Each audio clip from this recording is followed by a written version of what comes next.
नमस्कार दोस्तों, मैं वैभव त्रिपाठी आप सभी का स्वागत करता हूं बीएचयू वर्ल्ड के इस ऑनलाइन लर्निंग प्लेटफॉर्म पर। दोस्तों, जैसा कि हम लोग आप लोगों को बीएचयू के प्रीवियस ईयर क्वेश्चन पेपर का डिटेल सोल्यूशन दे रहे हैं, डिटेल्ड एक्सप्लेनेशन के साथ। और ये जो हमारी खास सीरीज है रैंक बूस्टर प्रोग्राम, इसमें हम लोग आप लोगों का जितना अच्छे से अच्छा रिवीजन हो सके, जितना अच्छा आप कॉन्सेप्ट सीख सके और जितनी अच्छी आपकी प्रैक्टिस हो सके, यही हमारा लक्ष्य है। तो उसी कड़ी में हम लोगों ने पिछले वीडियो में जो है वो बीएचयू बीएससी मैथ 2018 का केमिस्ट्री जो है उसका केमिस्ट्री का हम लोगों ने स्टार्ट किया था सोल्यूशन, और जिसमें हम लोगों ने 51 से लेकर 62 तक जो है आपके 12 क्वेश्चन जो है लगभग आपके डिस्कस किया था। इस वीडियो में हम लोग स्टार्ट करेंगे क्वेश्चन नंबर 63 से और देखते हैं कि हम लोग कितने क्वेश्चन तक इसमें करते हैं। और मोस्ट प्रॉब्ली मैं आपका अगले वीडियो में जो है वो आपका खत्म कर दूंगा टोटल 50 क्वेश्चन। ठीक है, तो जैसा कि पहले पिछले वीडियो में बताया था कि आपका जो पेपर और डिस्क्रिप्शन बॉक्स में मौजूद है, जिस पेपर को मैं सॉल्व करा रहा हूं, और वहां से आप डाउनलोड कर देखेंगे कि जो क्वेश्चन मैं आप यहां बोलूंगा वही क्वेश्चन आप वहां देखिएगा, और जिससे क्या होगा कि आप लोग उसका सॉल्यूशन ज्यादा अच्छे से समझेंगे। ठीक है, तो पेपर आपको डिस्क्रिप्शन बॉक्स में मिल जाएगा। तो चलिए वीडियो को स्टार्ट करते हैं। क्वेश्चन नंबर 63 से सॉल्यूशन देखेंगे हम लोग।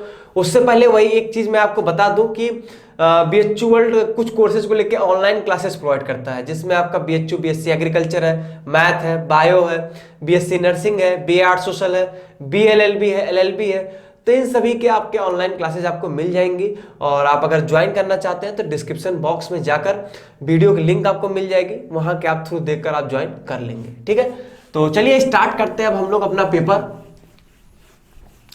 तो हम लोग जो है क्वेश्चन नंबर स्टार्ट करेंगे कहां से? 63 से स्टार्ट करेंगे। ठीक है, जैसा कि मैंने कहा था, देखिए 63 से हम लोग स्टार्ट करेंगे। देखिए इसमें सबसे पहला क्या है क्वेश्चन जो है आपका, वो है कि एक्टिवेटेड चारकोल, ये आपके एडजॉर्प्शन का है, एडजॉर्प्शन मतलब सरफेस केमिस्ट्री का है, कि activated charcoal is used to remove the colouring matter from the pure substance.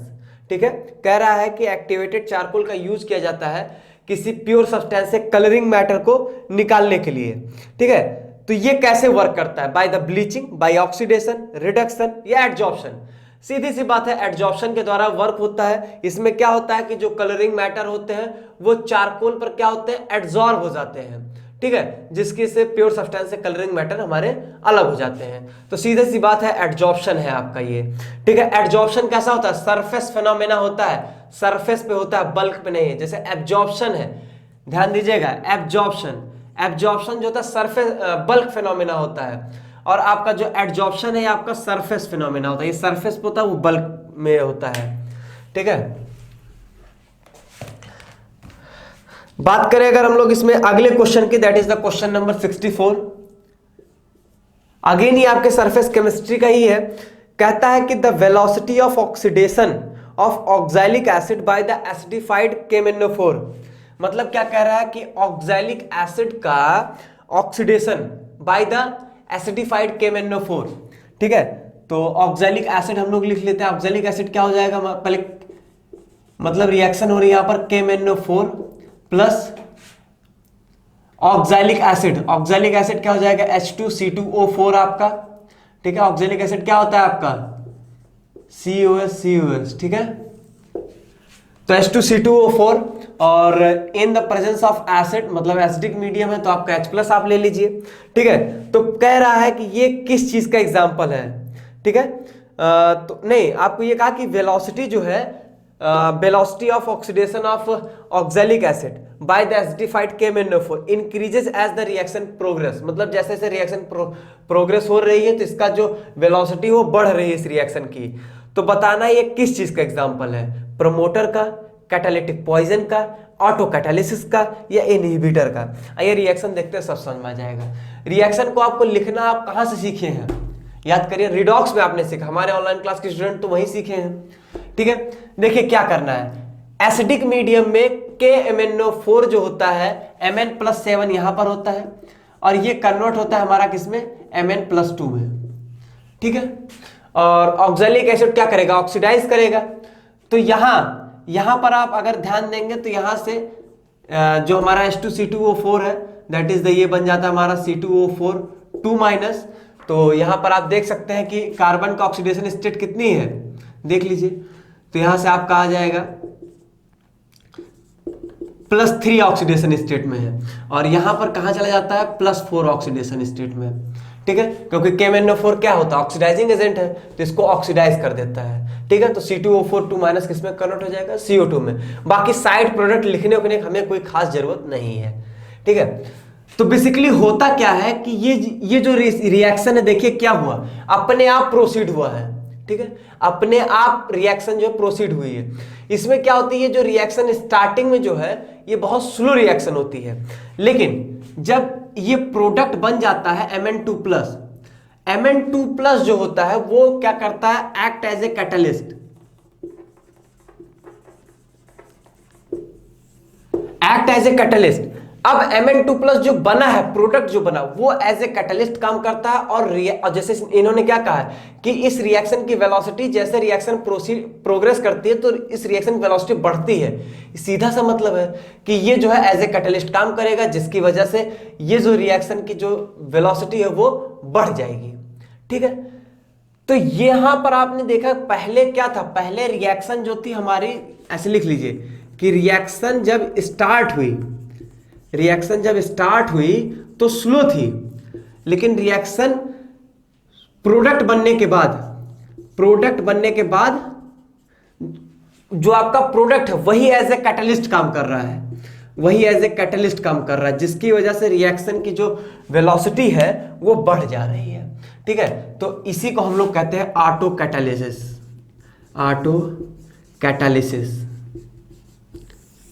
ठीक है, कि आपको कोई बाहर से कैटलिस्ट नहीं लिया, आपने रिएक्शन प्रोसीड किया, जो आपका प्रोडक्ट बना वही एज ए कैटलिस्ट काम कर रहा है, जिसकी वजह से वेलोसिटी बढ़ रही है। तो इसको हम लोग क्या कहते हैं, ऑटो कैटालिसिस।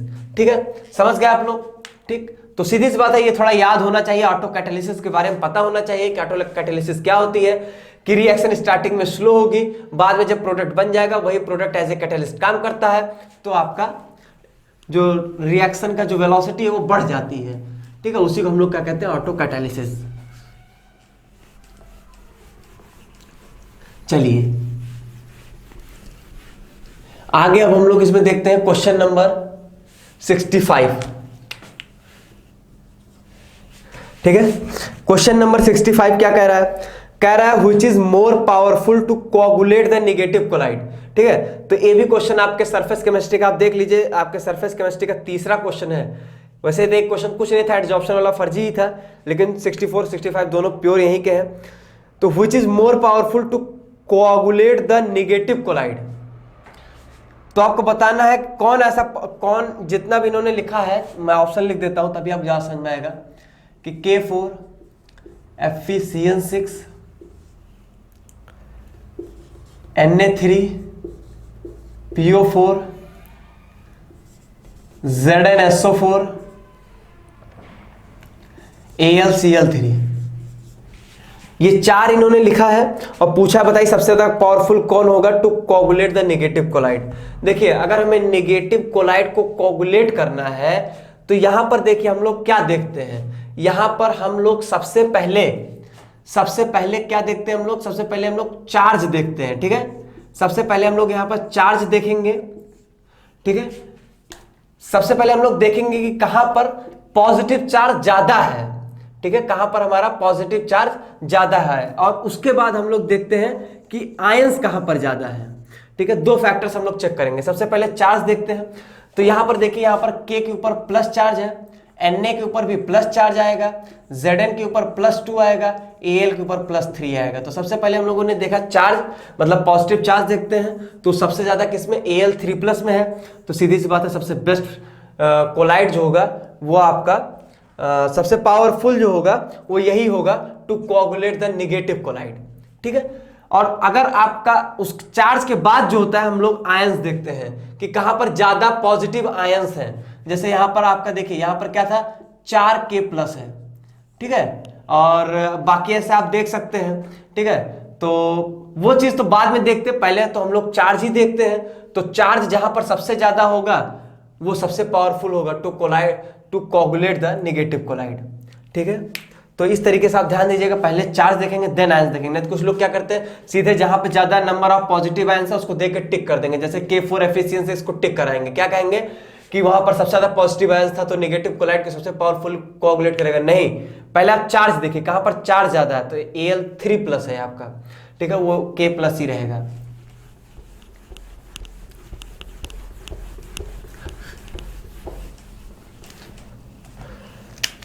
इसके बाद आता है आपका क्वेश्चन नंबर 66।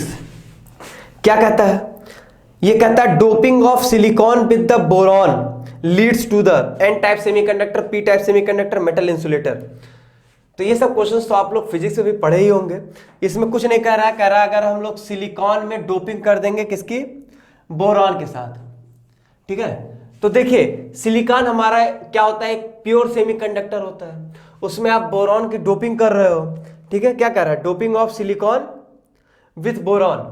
तो देखिए सिलिकॉन जो होता है ये आपका क्या होता है, 14th ग्रुप का एलिमेंट है और ये आपका 13th ग्रुप का एलिमेंट है, ठीक है। अब देखिए मैं आपको एक जनरल रिजल्ट बता देता हूं, अगर 14th ग्रुप वाला है, ठीक है, मतलब आपका प्योर सेमीकंडक्टर मान लीजिए सिलिकॉन है, तो प्योर के साथ अगर आप पेंटावैलेंट करते हो, पेंटावैलेंट अगर आप मान लीजिए डोप करते हो, जैसे मान लीजिए अगर हम लोग फास्फोरस डोप करते हैं, तो यहां पर जो आपका रिजल्टिंग सेमीकंडक्टर होता है वो एन टाइप का होता है, ठीक है। और अगर आप प्योर सेमीकंडक्टर में कोई ट्राईवैलेंट की इंप्योरिटी डोप करते हो, ठीक है, ट्राईवैलेंट में मान लीजिए इसी को ले लेता हूं मैं, बोरान को ही, तो यहां पर आपका पी टाइप का सेमीकंडक्टर बनता है, ठीक है। आप दोनों चीज देख लीजिए कैसे होता है।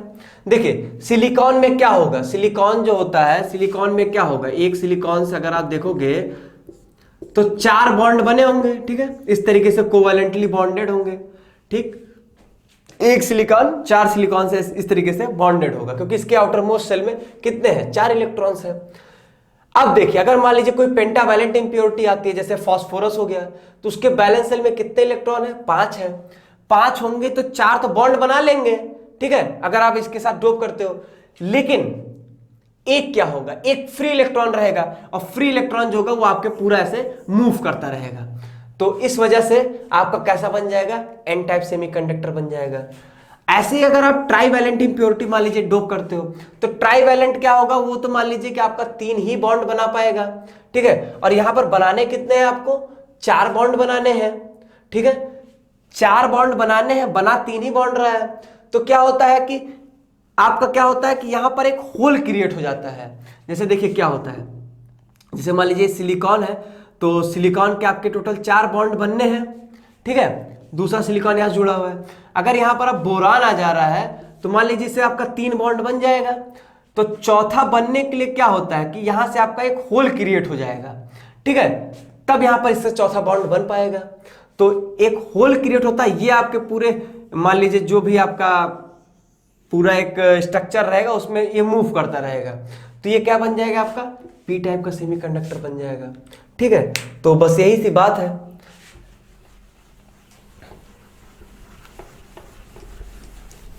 समझ गए, तो ये चीज समझे रहिएगा, पेंटावैलेंट ऐड करेंगे तो आपका एन टाइप, और ट्राईवैलेंट ऐड करेंगे तो पी टाइप का सेमीकंडक्टर बनेगा।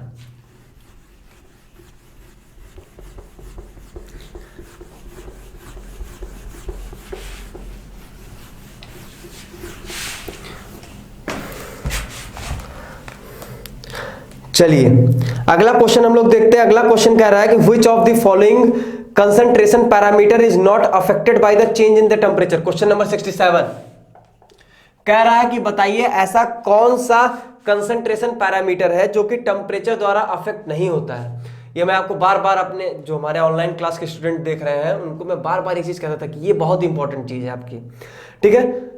तो कौन ऐसा है जो टेम्परेचर के चेंज होने पर चेंज नहीं होगा। आपको मैं एक जनरल बात बता देता हूं, टेम्परेचर के चेंज होने पर, टेम्परेचर के चेंज होने पर वो नहीं चेंज होंगे जिनमें वॉल्यूम नहीं आता है, ठीक है। या ये आप कह सकते हैं कि टेम्परेचर के चेंज होने पर वो सभी चेंज होंगे जिनमें वॉल्यूम जो होता है वो आता है, ठीक है। जैसे आपकी मोलैरिटी है, मोलैरिटी में क्या होता है, कि number of moles of solute dissolve in 1 litre of solution, मतलब मोलैरिटी वॉल्यूम है, तो यहाँ पर टेम्परेचर के चेंज होने पर ये आपका जो है कंसंट्रेशन पैरामीटर वो चेंज हो जाएगा। मोलैरिटी में वॉल्यूम आपका नहीं आता है, तो ये टेम्परेचर के चेंज होने पर चेंज नहीं होगा। ऐसे ही आपका मोल फ्रैक्शन है, मोल फ्रैक्शन में वॉल्यूम नहीं आता है, तो टेम्परेचर के चेंज होने पर चेंज नहीं होगा। नॉर्मेलिटी है, नॉर्मेलिटी में क्या होता है, नॉर्मेलिटी में आपका वॉल्यूम आता है, क्योंकि उसमें क्या होता है कि number of gram equivalents of the solute in the 1 litre of the solution, मतलब हम लोग लिखते हैं number of gram equivalents of the solute upon volume of the solution in litre लिखते हैं हम लोग। तो नॉर्मेलिटी क्या हो जाएगी आपकी, वो भी आपकी टेम्परेचर डिपेंडेंट हो जाएगी, ठीक है, तो आपकी ये टेम्परेचर डिपेंडेंट हो जाएगी। तो कुल मिला के मोलैरिटी एंड मोलैलिटी, ध्यान दीजिएगा, स्मॉल m क्या है आपकी मोलैलिटी, तो मोलैलिटी एंड आपका जो मोल फ्रैक्शन है, ये दोनों जो होता है आपका वो क्या होता है, टेम्परेचर इंडिपेंडेंट होता है, ठीक है। टेम्परेचर के चेंज होने पर यहाँ पर कोई चेंजिंग नहीं होती है, रीजन यहाँ पर वॉल्यूम का कोई भी टर्म नहीं है, ठीक है। वॉल्यूम का होगा तो आप सीधी सी बात है टेम्परेचर चेंज करेंगे तो वॉल्यूम जो होगा वो हमारा चेंज होगा ही होगा, ठीक है। तो ऑप्शन में आपको मोलैलिटी मिल जाएगी और आप टिक कर दीजिएगा, ठीक है। आगे बढ़े हम लोग, कोई दिक्कत नहीं, चलिए आगे बढ़िए।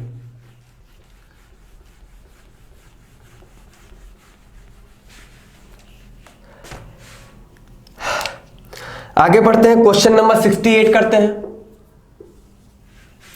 क्वेश्चन नंबर 68 क्या कहता है, क्वेश्चन नंबर 68 कहता है कि spontaneous adsorption of A gas on A solid surface is an exothermic process. क्या चीज, spontaneous adsorption of A gas on A solid surface, किसी सॉलिड सरफेस पर कोई गैस एडजॉर्ब हो रही, स्पॉन्टेनियस प्रोसेस है और वो एक्सोथर्मिक प्रोसेस होगा, कह रहे क्यों होगा, रीजन देना है आपको। और उसमें बहुत सारे दिया गया, जैसे delta H increases for the system, delta S increases for the gas, delta S decreases for the gas, ये सब बातें आपको हैं। तो देखिए सबसे पहली बात है, कह रहा है कि एक एक वर्ड को ध्यान दीजिएगा, ये थर्मोडायनेमिक्स से आपका क्वेश्चन दिया गया है, ठीक है। सबसे पहला क्या है कि डेल्टा एच इंक्रीज, पहले क्या क्वेश्चन, क्या स्पॉन्टेनियस एडजॉर्प्शन है। स्पॉन्टेनियस प्रोसेस में, स्पॉन्टेनियस प्रोसेस जब भी होगा उस केस में आपका डेल्टा जी जो होता है वो लेस देन 0 होता है, पहले आपको ये पता होना चाहिए। डेल्टा जी इज ऑलवेज 0 होगा अगर स्पॉन्टेनियस प्रोसेस है तो, ठीक है, ये आप पढ़े होंगे थर्मोडायनेमिक्स में। दूसरी चीज क्या कहता है, ठीक है, डेल्टा जी आपका लेस देन 0 होगा, और कह रहा है कि एक्सोथर्मिक प्रोसेस ना, कि adsorption of the gas on the solid surface and exothermic process. Exothermic process में क्या होता है, हीट निकलती है, मैंने बताया था। अगर एक्सोथ कह रहा है मतलब एग्जिट कह रहा है, एग्जिट मतलब कुछ निकल रहा है, तो डेल्टा एच क्या हो जाएगा, ए भी निगेटिव हो जाएगा। तो delta G is equal to delta H minus T delta S, हमारे पास ये गोल्डन फॉर्मूला है। तो यहां पर क्या है, डेल्टा जी निगेटिव है, डेल्टा एच भी निगेटिव है, ठीक है। तो पूछ रहा है कि डेल्टा एस के लिए क्या होगा, जैसे पूछ रहा है कि delta S decreases for the gas या delta S increases for the gas. दो आपके यहां पे इन्होंने देखिए, इन्होंने 4 ऑप्शन दिया। पहला क्या दिया, delta H increases for the system. Delta H increases तो नहीं है, डेल्टा एच तो डिक्रीजेज है। इन्होंने दिया डेल्टा जी इंक्रीजेज, नहीं, डेल्टा जी भी डिक्रीजेज है। अब बात आती है डेल्टा एस की, तो बताइए डेल्टा एस क्या होगा आपका। तो डेल्टा एस आप कैसे बताएंगे, देखिए गैस जो है वो पहले क्या थी, फ्री थी।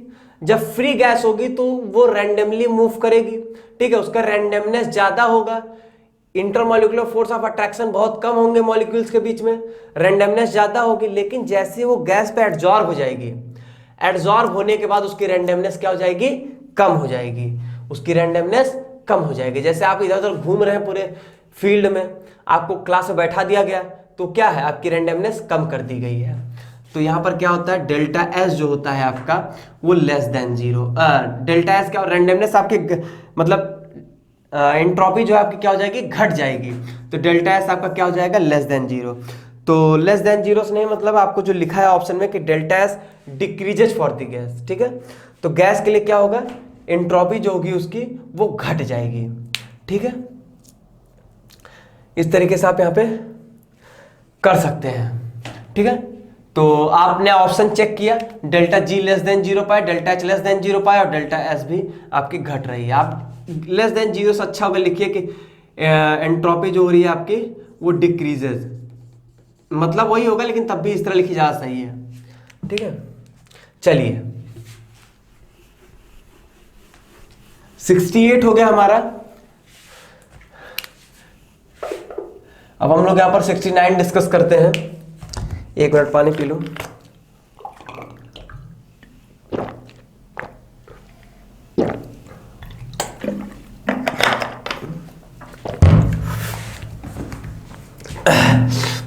सिक्सटी 69 अगर मैं डिस्कस करता हूं, बहुत फर्जी क्वेश्चन है, आपके पॉलीमर चैप्टर से आया हुआ है कि पीवीसी स्टैंड फॉर। तो पीवीसी क्या होता है? पॉलीविनाइल क्लोराइड होता है। क्या इसमें बताऊं मैं? अगला क्वेश्चन है आपका 70 क्वेश्चन क्या कह रहा है?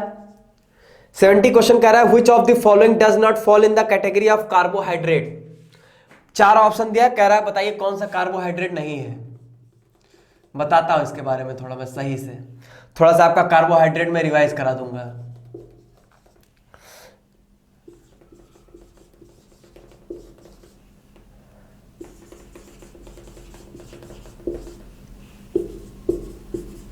चार ऑप्शन यही दिया गया है आपका। देखिए कार्बोहाइड्रेट्स क्या होते हैं? Polyhydroxy aldehyde and ketone. ठीक, ये होते हैं हमारे कार्बोहाइड्रेट्स। ठीक, कार्बोहाइड्रेट्स आपके 3 तरीके के होते हैं। एक होता है आपका मोनोसैक्राइड्स, एक होता है ओलिगोसैक्राइड्स, एक होता है पॉलीसैक्राइड्स। मोनोसैक्राइड्स कौन होते हैं? जिनका हाइड्रोलिसिस पर जो कि हाइड्रोलाइज नहीं होंगे। ठीक, दूसरा होता है ओलिगोसैक्राइड्स। ये क्या होता है? ऑन हाइड्रोलिसिस गिव्स द 2 मतलब 2 से लेकर 9 मॉलिक्यूल्स होते हैं, मोनोसैक्राइड्स के देते हैं। ठीक है, 2 मतलब 2 से लेकर 9 यूनिट्स जो है वो देते हैं हमारे यूनिट्स ऑफ मोनोसैक्राइड्स। ठीक है, अगर 2 है, अगर मान लीजिए 2 यूनिट मोनोसैक्राइड्स की देता है तो उसको हम लोग कहते हैं क्या? डाइसैक्राइड्स। 3 देता है ट्राइसैक्राइड्स। इस तरीके से आपका 9 तक चलता है। पॉलीसैक्राइड्स क्या होते हैं?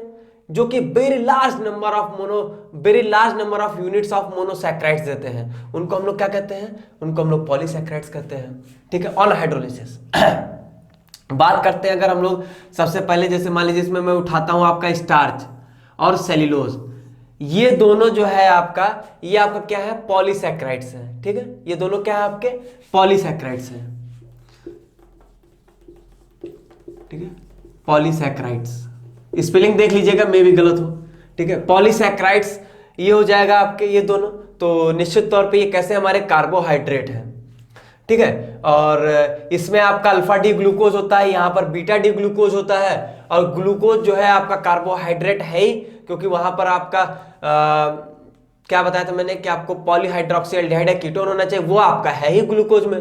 तो ग्लूकोज से ही अल्फा डी ग्लूकोज इसमें होता है, इसमें आपका बीटा डी ग्लूकोज होता है। तो कुल मिला के ये दोनों ऑप्शन तो हट गए। अब बचा आपका मैनोज। मैनोज कुछ नहीं होता, मैनोज ग्लूकोज का C2 इपिमर होता है। क्या होता है? C2 इपिमर होता है। ठीक, C2 इपिमर समझते हैं क्या होता है? इपिमर मतलब होता है कि आपका चेंज वेरिएशन करना है, पोजीशन 2 पे वेरिएशन करना है। पहले आप ग्लूकोज बनाना, ग्लूकोज आपको पता हो बनाना तो बहुत अच्छी बात है। CHO C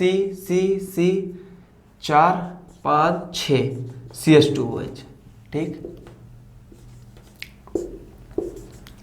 HOH यहां पलट जाता है OHH, याद रखिएगा HOH HOH। ठीक है, ये होता है आपका ग्लूकोज का स्ट्रक्चर। 1 2 3 4 5 6। ठीक, सही है, ये ग्लूकोज का स्ट्रक्चर होता है। मैंने क्या कहा? मैनोज क्या होता है हमारा? मैनोज होता है हमारा C2 इपिमर होता है। ठीक है, किसका? ग्लूकोज का। तो कुछ नहीं करना, दूसरे वाले पे पोजीशन चेंज कर दीजिए। H इधर था, OH इधर था, आप इधर कर दीजिए OHH, और यही हो गया हमारा मैनोज। तो कुल मिला के ये भी एक तरीके का ग्लूकोज में ही आ जाएगा। ठीक है, तो ये भी पॉलीहाइड्रोक्सी एल्डिहाइड कीटोन है, तो ये भी आपका कार्बोहाइड्रेट हो गया। तो क्या नहीं है? ग्लिसरॉल नहीं है। ग्लिसरॉल क्यों नहीं है? ग्लिसरॉल होता ही क्या है आप लोग नहीं जानते हैं? CH2 CHOH और CH2OH, यही होता है आपका ग्लिसरॉल। अब ग्लिसरॉल कहां से आपको, कोशिश करता हूं आपको शायद ये दिख रहा होगा, हाँ दिख रहा होगा। ठीक है, नहीं तो आप देख लीजिए CH2OH CHOH CH2OH। ठीक है, और ग्लिसरॉल में आप देखिए क्या है, पॉलीहाइड्रोक्सी तो है लेकिन ना एल्डिहाइड है ना ही कीटोन है। तो ये आपका क्या हो जाएगा, ऑप्शन सही हो जाएगा। यही ऑप्शन होगा कि ये कार्बोहाइड्रेट आपका नहीं है।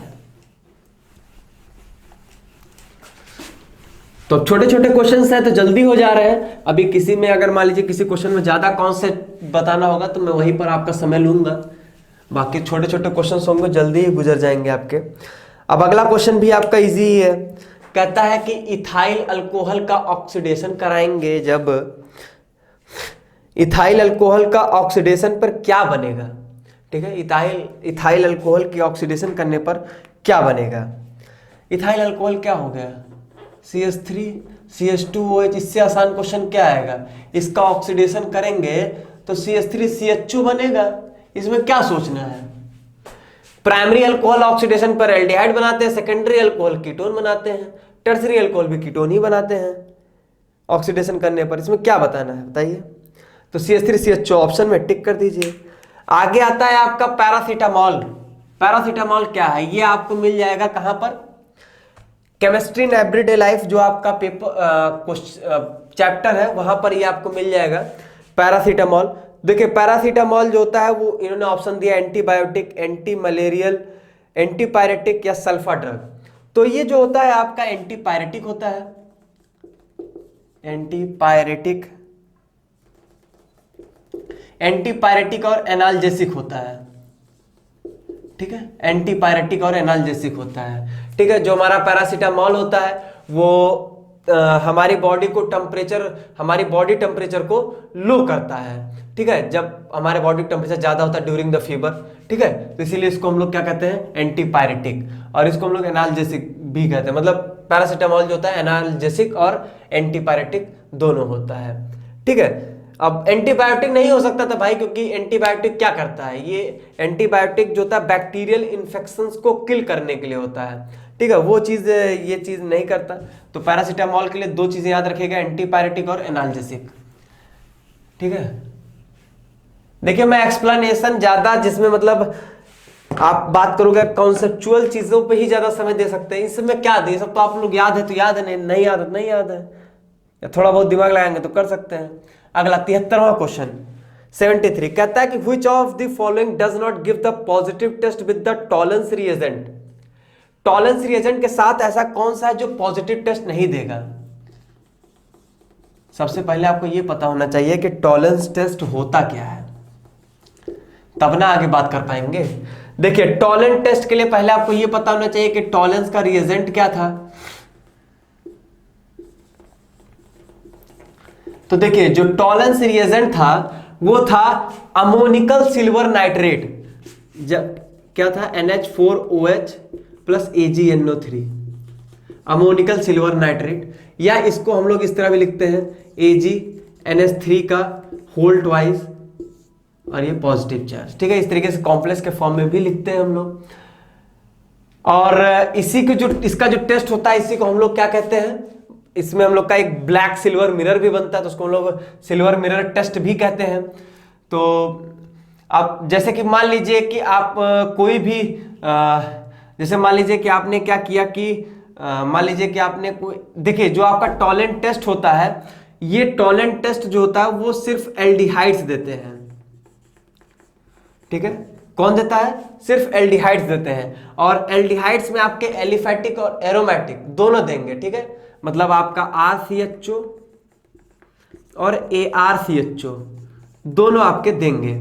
और जो कीटोन होता है, कीटोन आपका टॉलेंट टेस्ट नहीं देता है।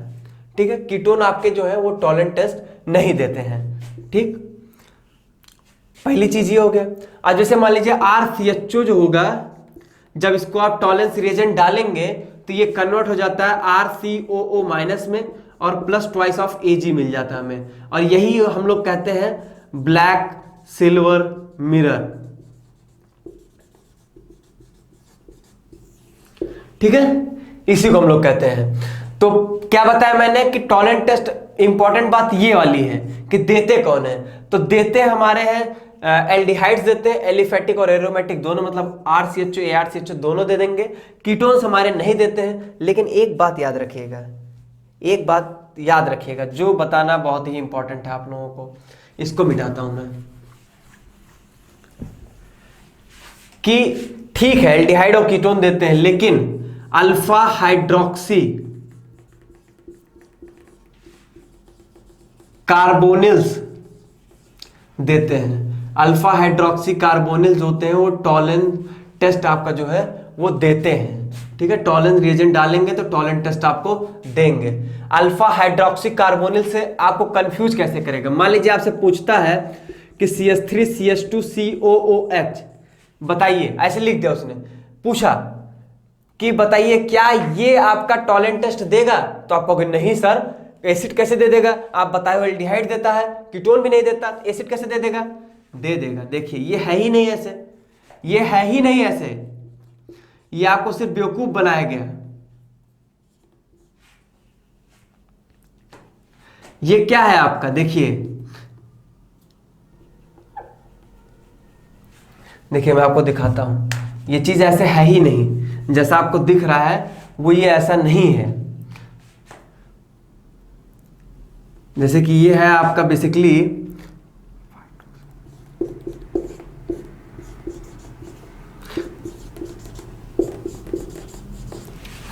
अब देखिए, क्या ये CH3 CH2 COOH टाइप का नहीं दिख रहा है आपको? लेकिन ये है क्या? ये है क्या आपका?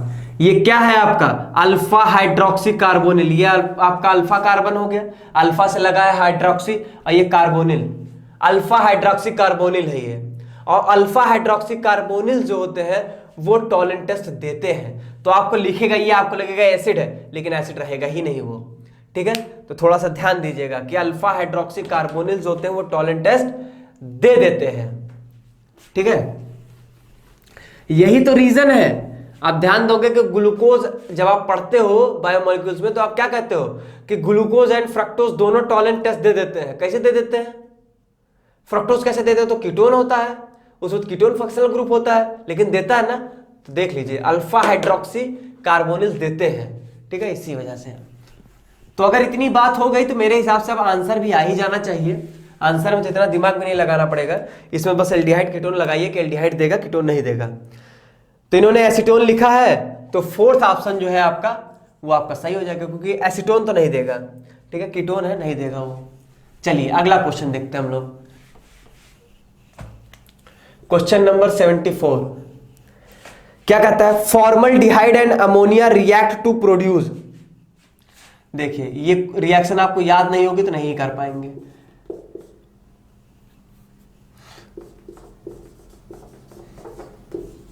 ठीक है, इस तरीके से होता है आपका कि फॉर्मल्डिहाइड अमोनिया से जब रिएक्ट करती है तो क्या बनाती है? तो जब भी ये अमोनिया से रिएक्ट करेगी तो देखिए आपका यहां पर क्या बनता है, जो बनता है मैं उसका नाम बता देता हूं, यूरोट्रोपाइन बनता है, यूरोट्रोपाइन। ठीक है, नाम थोड़ा आपको इसका कॉम्प्लेक्स लग रहा होगा। ठीक है, क्या बनता है? यूरोट्रोपाइन बनता है, और जिसका आपका फॉर्मूला होता है मैं आपको बताता हूं, वो होता है आपका CH2 का होल 6N4। ठीक है, CH2 का होल 6N4। ठीक है, और इसका नाम क्या होता है? यूरोट्रोपाइन होता है। याद होनी चाहिए आपको ये रिएक्शन। ठीक है, डायरेक्ट आपको ये मिल जाती है, एनसीईआरटी में भी यही है आपका। ठीक है, तो फॉर्मल्डिहाइड की अमोनिया से रिएक्शन होगी, यूरोट्रोपाइन बनता है जो कि आपके CH2 का होल 6N4, और इसी को हम लोग क्या कहते हैं? इसी को हम लोग कहते हैं हेक्सामेथिलीन, हेक्सामेथिलीन ट्राइएमीन भी इसी को हम लोग कहेंगे। ठीक है, देख ही रहे आप, नाम से ही आप पकड़ सकते हैं, मतलब आप फॉर्मूला से ही नाम पकड़ सकते हैं, हेक्सामेथिलीन और ट्राइएमीन। ठीक है, हेक्सामेथिलीन, सॉरी ट्राई कह रहा हूं, यहां पर 4 है ना, तो टेट्राएमीन हो जाएगा, हेक्सामेथिलीन टेट्राएमीन। ठीक है, हेक्सामेथिलीन टेट्राएमीन। और कहिए तो मैं आपको इसका स्ट्रक्चर भी दे देता हूं, स्ट्रक्चर देख लीजिए, मतलब नहीं है लेकिन थोड़ा सा देख लीजिए, अच्छा लगेगा आपको।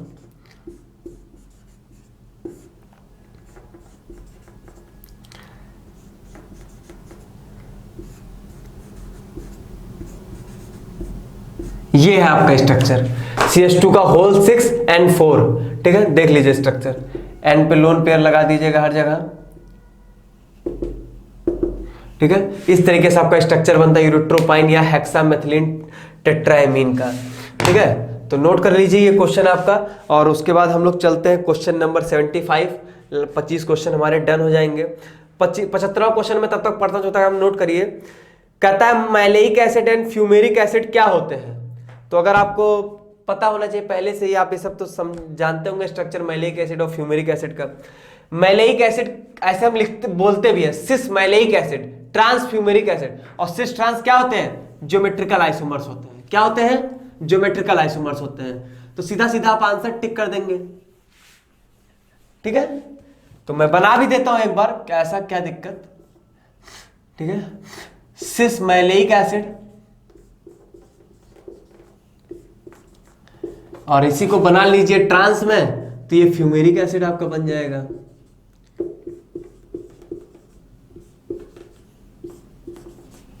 ठीक है, तो ये बन जाएगा आपका सिस मैलेइक एसिड और ये क्या बन जाएगा आपका? Trans fumaric acid. स्ट्रक्चर देख लीजिए। और सिस ट्रांस जो होते हैं उनको हम लोग क्या कहते हैं? सिस ट्रांस, इनको हम लोग क्या कहते हैं? Geometrical isomers. Geometrical isomers. ठीक है, चलिए क्वेश्चन नंबर अब हम लोग देखते हैं 76। 76 में है कि एसिटिक एसिड की रिएक्शन करनी इथेनॉल से। तो अगर आप एसिड की रिएक्शन अल्कोहल से करते हो तो ईस्टर बनेगा। इसमें ऐसी कौन सी बड़ी बात है बताइए? ये तो बहुत ही बेसिक रिएक्शन हो जाएगी आपकी। ठीक है, मिटा देता हूं इसको। इसमें कह रहा है कि एसिटिक एसिड की रिएक्शन इथेनॉल से करनी है, तो भाई सीधी सी बात है कि ईस्टर बनेगा। ईस्टर किस ऑप्शन में बन रहा है? थर्ड ऑप्शन में बन रहा है। बना दीजिए शांति से। क्या होता है आपका, क्या कह रहा है? कौन सा एसिड है? एसिटिक एसिड है। एसिटिक एसिड मतलब क्या हो गया? CH3COOH और plus ethanol, that is the CH3CH2OH। ठीक है, तो आपके एसिड का OH और अल्कोहल का H ये दोनों निकल जाते हैं, वाटर मॉलिक्यूल निकल जाएगा और क्या बन जाएगा आपका? CH3COC2H5। यही प्रोडक्ट हो जाएगा। ईस्टर का फॉर्मेशन, एस्टरिफिकेशन आप लोगों ने पढ़ा होगा। ठीक है, तो एस्टरिफिकेशन में ये हम लोग पढ़ते हैं। बहुत ही आसान क्वेश्चन हो जाता है ये भी। ऑर्गेनिक तो काफी आसान आपकी आई हुई है, देख देख टिक करने वाली सारे क्वेश्चंस हैं आपके इसमें। अगली अगर हम लोग बात करते हैं तो 77 की अगर हम लोग बात करें, वो कह रहा है वुल्फ किर्चनर रिडक्शन किसके लिए यूज किया जाता है। सीधा सीधा नेम्ड रिएक्शन है वुल्फ किर्चनर। देखिए दो आते हैं इसके, एक करेस्पॉन्डिंग भी होता है क्लेमेंसन, दोनों काम एक ही है। ठीक है, वुल्फ किर्चनर रिडक्शन और क्लेमेंसन रिडक्शन दोनों क्या करते हैं कि कार्बोनिल CO को किसमें चेंज कर देते हैं? CH2 में चेंज कर देते हैं। ठीक है, क्या करते हैं? CO को CH2 में चेंज करते हैं, रिडक्शन करते हैं आपका। कार्बोनिल मतलब यहां से उठाएंगे कीटोन से, उठा के ले जाके आपको क्या बना देंगे? एल्केन बना देंगे। ठीक है, तो यही काम करते हैं। तो दोनों का यही एक काम है। और ये होता है कि वुल्फ किर्चनर जो होता है इसमें हमारा NH2 हाइड्रोजन के साथ हम कोई बेस लेते हैं, OH- आप कोई बेस ले लीजिए। जो हमारा क्लेमेंसन होता है यहां पर हम लोग ZnHg कंसंट्रेट HCl लेते हैं। मतलब जो रिएजेंट है वो आपका फर्क रहेगा। क्लेमेंसन जो होता है वो ZnHg concentrate HCl, Wolff Kishner में NH2 हाइड्रोजन हो गया ये, और OH- ले लेते हैं बेस के प्रेजेंस में। ठीक है, तो कुल मिला के क्या हुआ कि वुल्फ किर्चनर में क्या हो रहा है? बेस प्रेजेंट है रिएजेंट में, और इनके रिएजेंट में क्या प्रेजेंट है? एसिड प्रेजेंट है। तो इसका मतलब अगर कभी भी कहीं पर भी आपको मान लीजिए कीटोन है, कीटोन का आप रिडक्शन करोगे, कीटोन के साथ मान लीजिए कोई बेस सेंसिटिव फंक्शनल ग्रुप है, बेस सेंसिटिव फंक्शनल ग्रुप है। ठीक है, मान लीजिए कि कीटोन के साथ कोई बेस सेंसिटिव फंक्शनल ग्रुप देता है, तो वहां पर बेस सेंसिटिव अगर होगा तो वहां पर क्लेमेंसन प्रिफर करेंगे हम लोग। ठीक है, क्लेमेंसन प्रिफर्ड होगा। ठीक है, और ऐसे ही अगर मान लीजिए कीटोन के साथ कहीं पर एसिड सेंसिटिव फंक्शनल ग्रुप हो, एसिड सेंसिटिव फंक्शनल ग्रुप हो, ठीक है, तो उस केस में हम लोग किसको प्रिफर करेंगे? बेस वाले को, जो क्या हो जाएगा? वुल्फ वाला। इतना आपके क्वेश्चन पेपर में पूछा नहीं है, पूछा तो सिंपल यही है कि उल्फ किस्नर रिडक्शन किस चीज के लिए यूज होता है? तो कार्बोनिल कंपाउंड्स के लिए यूजफुल होता है। ठीक है, नोट कर लिए हैं। चलिए तब तक मैं 78 पढ़ता हूं। ये तो बेहद इजी क्वेश्चन है, मतलब ऑर्गेनिक के बेइज्जती कर दिया इन्होंने। इसमें इन्होंने कहा है कि ये बताइए कि अगर किसी कार्बोनिल ग्रुप की दो वैलेंसीज को किसी दो एल्किल ग्रुप से सेटिस्फाई कर दिया जाए, कोई कार्बोनिल ग्रुप है, ये कार्बोनिल ग्रुप हो गया, इसकी जो दो वैलेंसी है किसी एल्किल ग्रुप से सेटिस्फाई कर दीजिए, क्या बनेगा? कीटोन बनेगा भाई। क्या क्वेश्चन पूछने क्या मतलब है बताइए? ये कोई क्वेश्चन है? नहीं है। तो इस तरीके से आपका 78 क्वेश्चन जो है यहाँ पे आपका खत्म हो गया।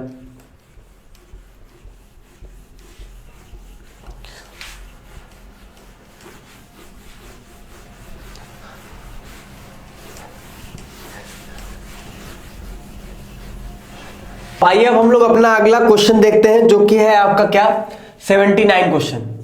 79 क्या कहता है?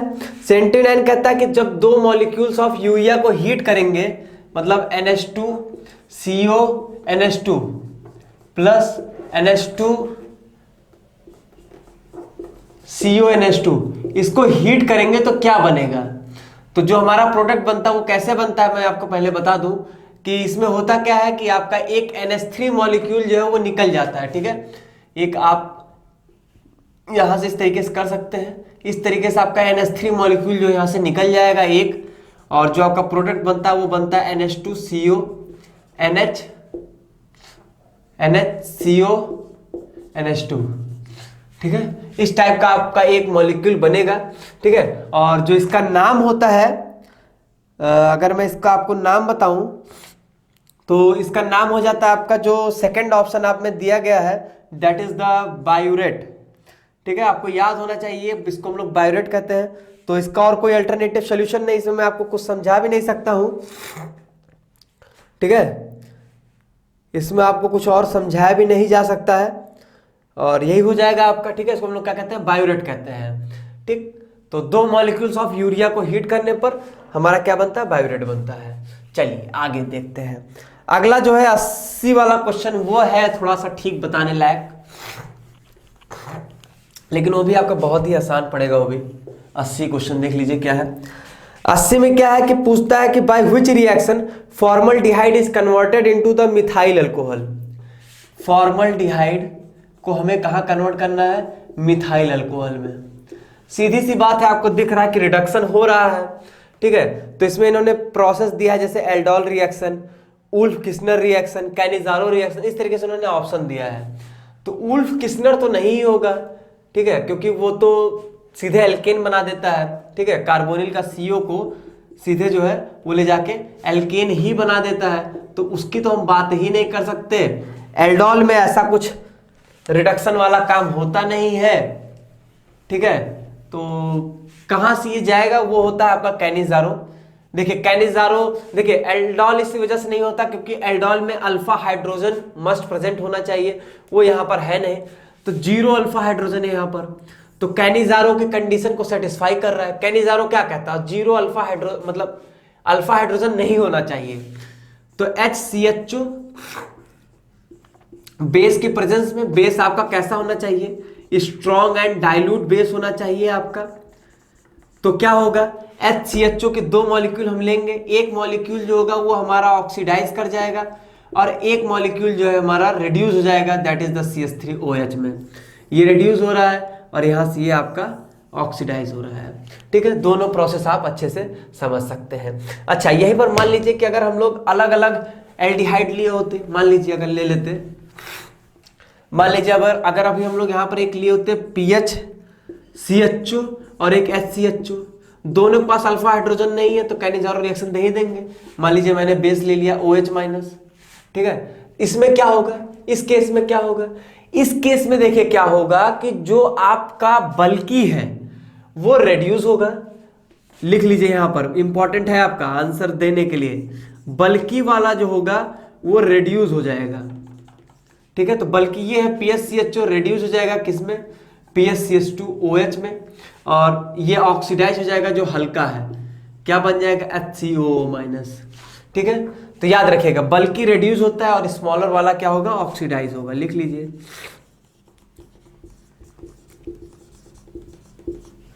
ठीक है, तो ये कैनिजारो हो गया। देख रहे हैं आप लोग कि ऑर्गेनिक जो है आपकी बहुत ही गिरे लेवल की आई हुई है, और अभी देखिएगा लास्ट के 8-10 क्वेश्चन जो है वो सीधा सीधा कोऑर्डिनेशन से आए हैं।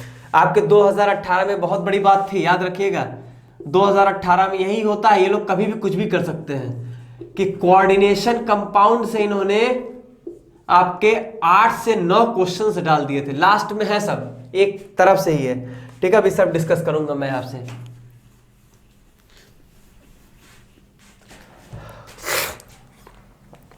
अस्सी क्वेश्चन हो गया आपका। 21 क्वेश्चन भी आपका बस केवल एकदम थ्योरी बेस्ड है कि जेमिनल डाइहैलाइड क्या होता है। जेमिनल डाइहैलाइड क्या होता है? तो जेमिनल डाइहैलाइड वो होता है कि आपका दो हैलाइड जो होंगे, जो दो हैलोजन्स होंगे वो एक ही कार्बन पे प्रेजेंट होंगे। दो चीज होती है, एक जेमिनल और एक विसिनल। विसिनल में क्या होता है कि एडजेसेंट कार्बन पर होना चाहिए दो ग्रुप, एडजेसेंट कार्बन पर, एडजेसेंट कार्बन पर, और यहां क्या होगा, सेम कार्बन पे। ठीक है, तो जैसे इन्होंने कहा जेमिनल डाइहैलाइड, तो इसमें आप अगर थर्ड ऑप्शन देखोगे तो थर्ड ऑप्शन आपका ऐसा ही दिया गया है। ठीक है, CH3। तो दिस इज द जेमिनल डाइहैलाइड। और विसिनल क्या होता है, अगर बगल बगल लगा होता है, ठीक है, बगल बगल एडजेसेंट कार्बन पर। ठीक है, जैसे मतलब हो जाएगा इस तरीके की CH2Cl CHCl CH3,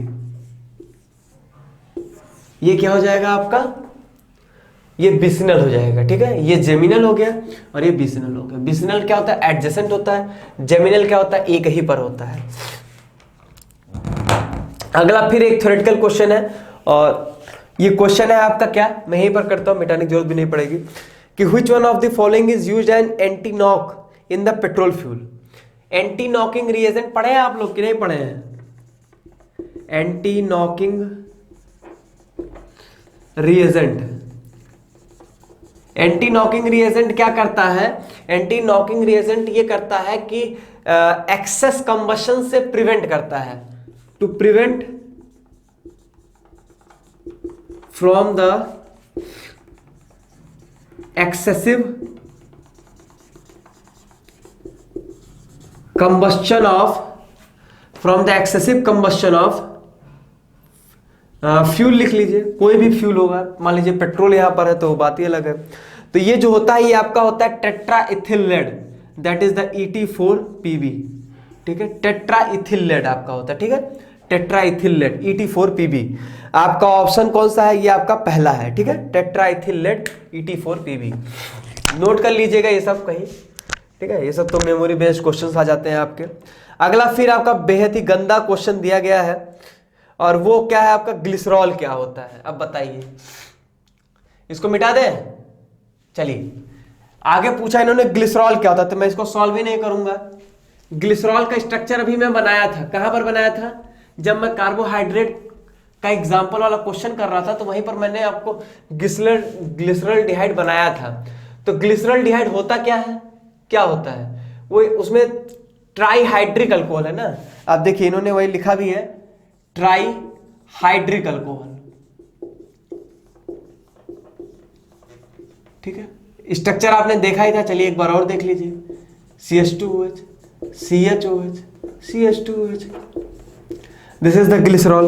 और इन्होंने जैसे कहा प्राइमरी अल्कोहल है, सेकेंडरी अल्कोहल है, या डाइहाइड्रिक अल्कोहल या ट्राईहाइड्रिक अल्कोहल है। देखिए प्राइमरी सेकेंडरी तो आप यहां डिफाइन नहीं कर पाएंगे, तो आपका कैसा है, डाइहाइड्रिक है ना ट्राईहाइड्रिक है, देखिए ट्राईहाइड्रिक अल्कोहल है।